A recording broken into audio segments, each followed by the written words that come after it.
बताऊंगा कैसे मैंने बिना किसी इन्वेस्टमेंट के अपने पहले 15,000 कमाए।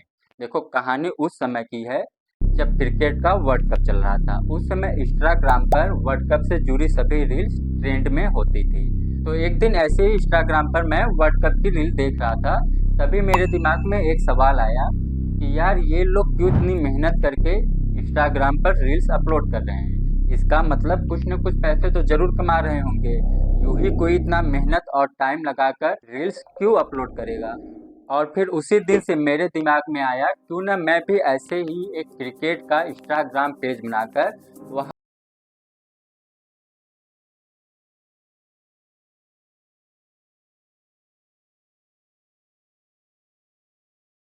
बना लिया और उस पर मैं वायरल क्रिकेट के जो भी रील्स होते थे उन्हें थोड़ा एडिट करके, थोड़ा उसमें इफेक्ट डाल के और ट्रेंडिंग म्यूजिक के साथ अपलोड करना शुरू कर दिया। और लगभग पूरे 2 महीने तक मैं हर दिन 5 से 6 रील्स डालता था। पर जैसा सोचा था वैसा कुछ भी नहीं हुआ, क्योंकि पहले 1 महीने तक मेरे सभी रील्स पर सिर्फ 100-200 व्यू आ रहे थे। लेकिन दूसरे महीने से मेरे सभी रील्स पर ऑलमोस्ट 1000 से 2000 भी आने लगे और महीने के अंतिम तक, यानी दूसरे महीने के अंतिम तक मेरे 4 रील्स वायरल भी हो गए। और इन 4 वायरल रील्स से मैंने 800 फॉलोवर गेन किए। हालांकि अब तक मेरी इनकम जीरो थी। इंस्टाग्राम से अब तक मुझे एक भी रुपए नहीं मिला था। फिर एक दिन मैंने दूसरे क्रिकेट अकाउंट की स्टोरी देखी जिस पर लिखा था कि ये लोग अपना पेज बेच रहे हैं। उस टाइम तो मेरे पास पैसे नहीं थे, लेकिन पूछने में क्या जाता है, तो मैंने क्यूरियोसिटी में उनसे पूछ लिया। उस पेज पर लगभग 5,000 फॉलोवर थे और वो उसे 2,000 रुपये में बेच रहे थे। और ये सुनकर मैं शॉक्ड हो गया, क्योंकि मुझे नहीं पता था कि इंस्टाग्राम पेज के इतने रेट होते हैं। और फिर मेरे दिमाग का बल्ब जला और मैंने सोचा, क्यों ना मैं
जिसमें से मुझे 3 पेज पसंद आया। बट 3 पेज को खरीदने के लिए मेरे पास पैसे नहीं थे, इसलिए मैंने 2 पेज खरीदने के लिए डिसाइड किया। थोड़े पैसे मैंने घर वाले से लिए, बाकी जो 1100 रुपये कमाया था उसे भी लगा दिया। एक पेज 1200 रुपये पड़ रहा था और दूसरा पेज 1300 रुपये में उस टाइम वो पड़ रहा था। बट निगोशिएशन के बाद एक एक हज़ार रुपये में वो दोनों लोग पेज देने को तैयार हो गए। मैंने 2,000 का उन्हें ऑनलाइन पेमेंट किया, उन्होंने मुझे उसका पासवर्ड दे दिया और इस तरीके से 2,000 रुपये में मुझे 2 पेज मिल गए। और अब मेरा टारगेट था उन दोनों पेज पर कम से कम 3,000 फॉलोअर्स को बढ़ाना। इसके बाद मैं पूरी तरह से लग गया सिर्फ फॉलोअर्स को बढ़ाने में। और इन फॉलोअर्स को बढ़ाने के लिए मैंने 5 तरीकों का इस्तेमाल किया। पहला तरीका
दूंगा।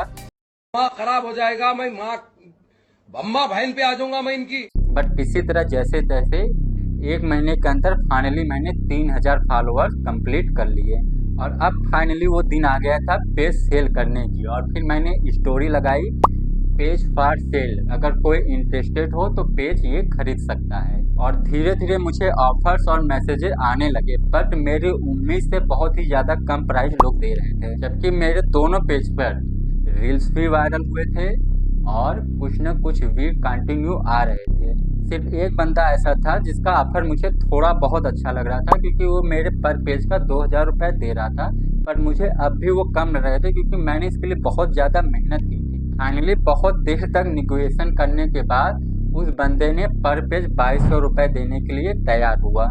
मैंने वो डील फिर लॉक कर दी, यानी फाइनल कर दी, और उसने मुझे 2200 का दोनों पेज का ऑनलाइन पेमेंट कर दिया। मैंने उसे उसका पासवर्ड दे दिया, और इस तरह से मुझे पर पेज 1200 रुपये का प्रॉफिट हुआ, यानी टोटल 2400 रुपये मैंने कमाया। और इसके बाद मेरा इस काम में मन लग गया और मैं इस बिजनेस में पूरी तरह से घुस गया। फिर मैंने 2000 का दो और पेज खरीदा।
और स्ट्रेटजी को मैंने यूज किया। अब वो स्ट्रेटजी मैं आप नहीं शेयर करूंगा, क्योंकि अगर मैं उसे एक्सप्लेन करूंगा तो वीडियो बहुत लंबी हो जाएगी।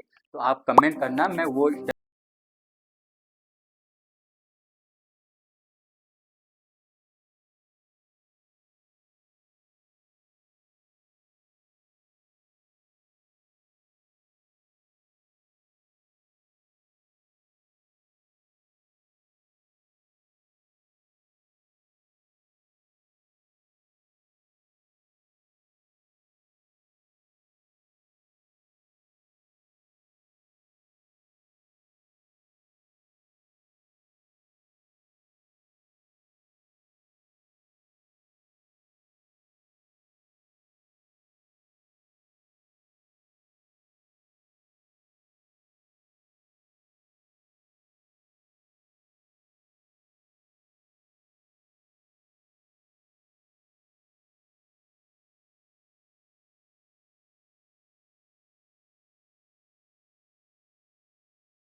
जेन्युइन तरीके लाता रहता है, जहां से आप एक as a student, as a teenager earning कर सकते हो।